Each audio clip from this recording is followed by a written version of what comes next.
Type 2 Diabetes, a clinical psychological study. I did it under the supervision of Professor Pramila D. Souza, and my co-supervisors were Dr. Manjula Jain from Department of Pathology and Dr. Rajesh Jain from my own department. I have no financial interest or disclosure to make. The objectives of my study was to study the prevalence of dry eye to diabetes according to the study by Seifert et al. In 1994 was 52.8%. The potential risk factors for dry eye were poor metabolic control, neuropathy, advanced diabetic retinopathy as told by the study by Malavier. So conjunctival impression cytology has shown that 86% of diabetic patients have pathological conjunctival changes. And poorly controlled diabetics have significantly higher grades of squamous metaplasia.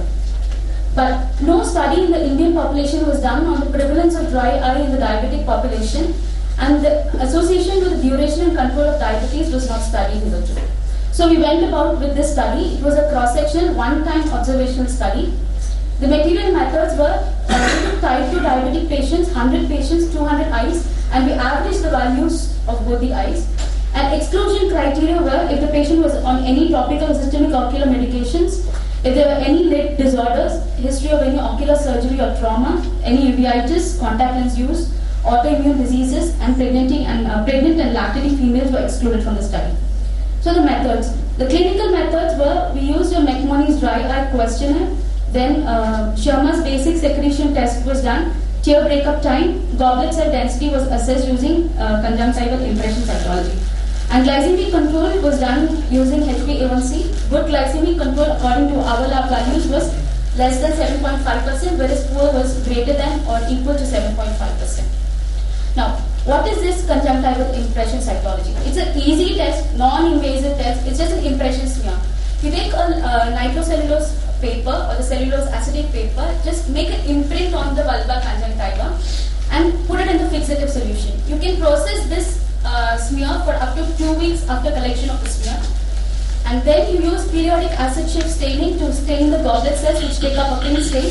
The two main characteristics that we assessed during this study was goblet cell density, which is the number of goblet cells over 100 epithelial cells, and squamous metaplasia was also assessed using the modified Nansen gradient. Now the outcome measures consisted of the primary and the secondary outcome. Primary was to assess the prevalence of dry eye in type 2 diabetics, and secondary was to assess this was done. A student t-test was used to compare the discrete variables, and the result, the prevalence, which according to the questionnaire was 57%, whereas according to goblet cell density, to our surprise, was 100%. So there was a previous departmental study which was done on the normal population, which showed around 21% was the value. But in mine, everybody showed a very low value, so we took the status of dry eye as 100%. Now coming to Sherman's test, it just showed 36% of the type 2 diabetic patients to be dry eye, whereas TPAT had a relatively high sensitivity of 84%, which correlated with the already published studies.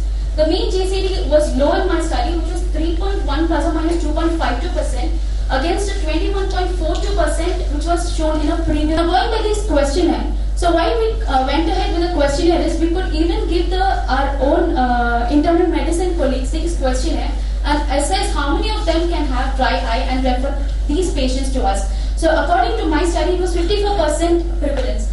So around, of the 100 patients, 94 patients had symptoms of dry eye, which was soreness, scratchiness, dryness, grittiness, or burning sensation.